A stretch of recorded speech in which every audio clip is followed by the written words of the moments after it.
Hi, my name is Mariana. I'm sure you remember me from the film about the story of my childhood at my stepmother's house. Well, after leaving home, I decided that my dream was to become a school principal. Come with me. Say Pintor Mendoza Suarez is a bilingual public school located in a village in Murcia. It has 18 teachers, a specialist in audition and language teacher, a PT teacher, a school counselor, and a family care worker. It has only one class per year, from 3 years old to 6th grade, which facilitates personalized learning, as well as contains sport facilities and a dining room.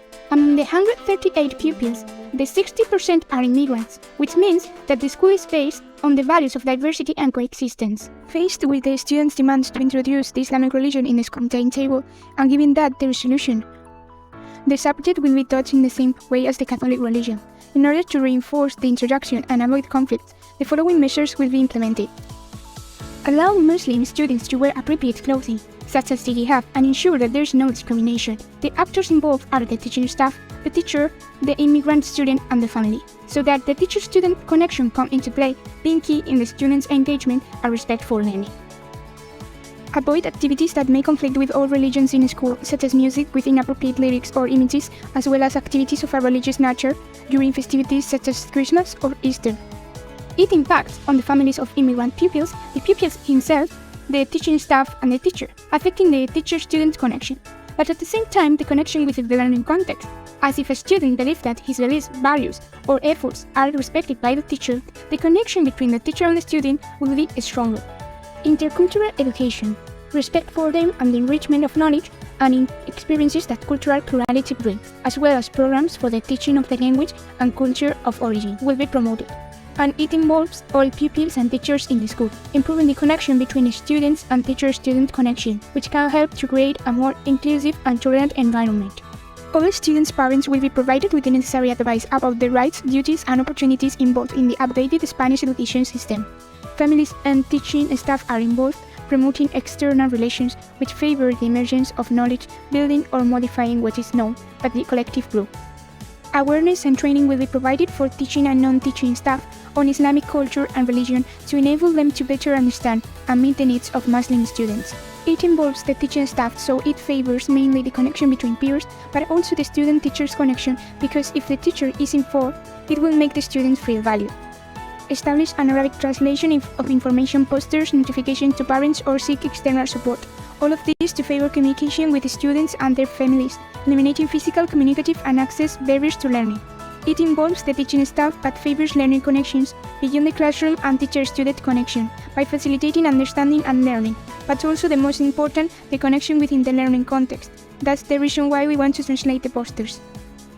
Elaboration of an individualized report for each immigrant student that needs it. This is the PAP or Personalized Action Plan. The actors involved are the teacher, the specialized teacher, the students, and the family. It affects the connection with peers as they have to collaborate in the development of the PAP, thus improving the student-teacher connection as the report can provide information on the student's needs, which can help the teacher to personalize his teaching. Individual reinforcement or support within the ordinary group for pupils with language difficulties. The actors involved are the immigrant pupil, the teacher, and the specialist or support teacher. It's necessary to deepen the connection between peers in order to choose the better reinforcement, as well as the pupil-teacher connection, as the child can feel more valued and understood. Finally, the connection with learning, increasing motivation and commitment to learning, which can improve the child's academic performance. When the linguistic communicative deficiencies in the Spanish language are considered serious, a specific Spanish for Foreigners program will be followed, or, in case of curricular gap, the child will go to a reception classroom. The actors are the Spanish language and external professionals, the pupils, the teaching staff, and the pupils' parents. Connection with learning are strengthened as the improvement of the pupil's skills enables him to establish connection with previous learning. Adapt the school canteen menus offering students with religious or cultural diet restrictions such as kosher or halal diets. The actors involved are the canteen staff, the pupils' parents, the immigrant students, and the teaching staff. And the relationship established is the connection beyond the classroom. Both teacher and student will learn from each other in terms of diet and cultural values outside the learning context. Following the context of my school, I have created a program with the most 5 critical points for promoting coexistence at school. Cultural diversity is a celebration. Since the 60% are immigrants and every student is different, Culture, tradition, and beliefs will be taught as values for respect, understanding, and appreciating different cultures. The second one is language is not a problem. Having in mind that the majority of students have language difficulties, the school supports students through language support programs such as extra languages classes, language immersion programs, or bilingual education, and throughout support and translation teachers, so that language is not a problem. Inclusive curriculum. The school program includes texts, materials, and activities that are inclusive and relevant to all the students, regardless of their cultural backgrounds, and make it possible for language not to affect their learning. Technology is introduced as an enabler of individualized learning. Conflict resolution and heterogeneous grouping. Students are taught how to resolve conflicts in a peaceful and respectful manner. Through dialogue circles, mediations, this can help prevent conflicts and promote positive relationships among students from different cultural backgrounds. Parental involvement.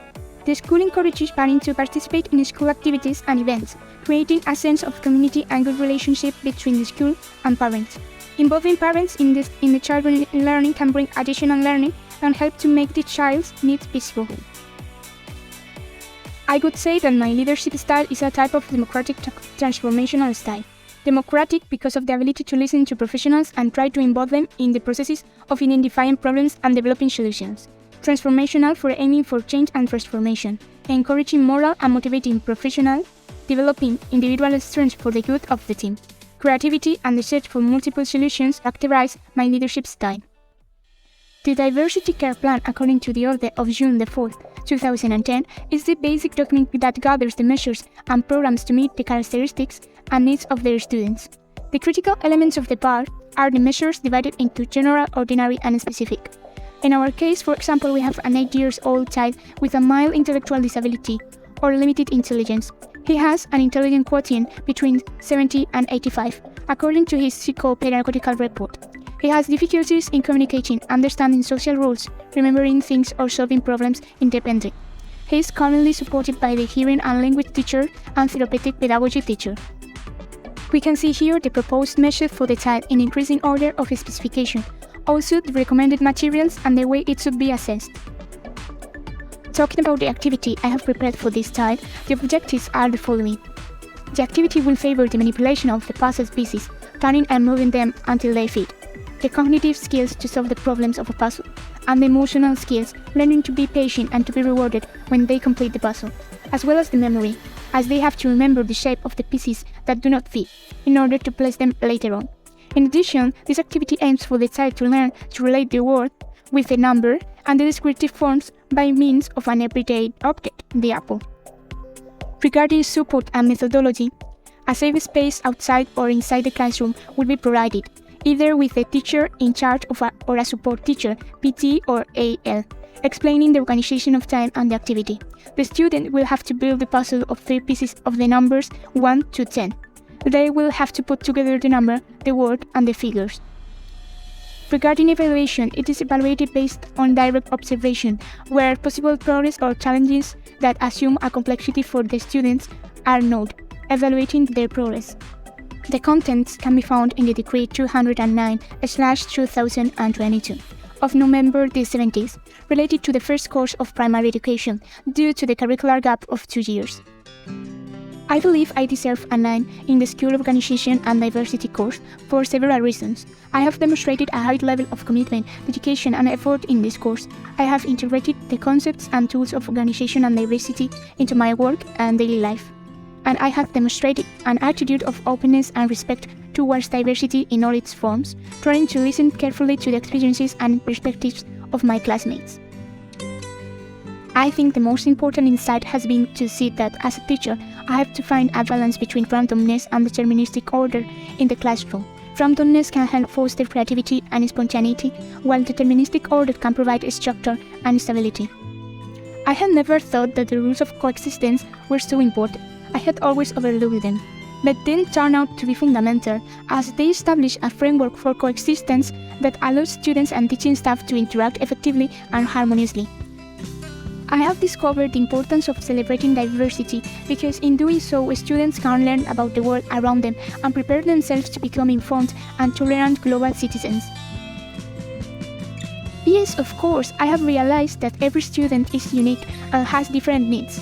Some students may need additional support to overcome language barriers, while others may need curricular adaptation to meet their learning needs. I can then adapt the curriculum and teaching to meet individual needs. I have become aware of the relationship between the two subjects. A good school organization includes policies to ensure that reasonable accommodations and adjustments are provided to meet the needs of students with disabilities or special needs.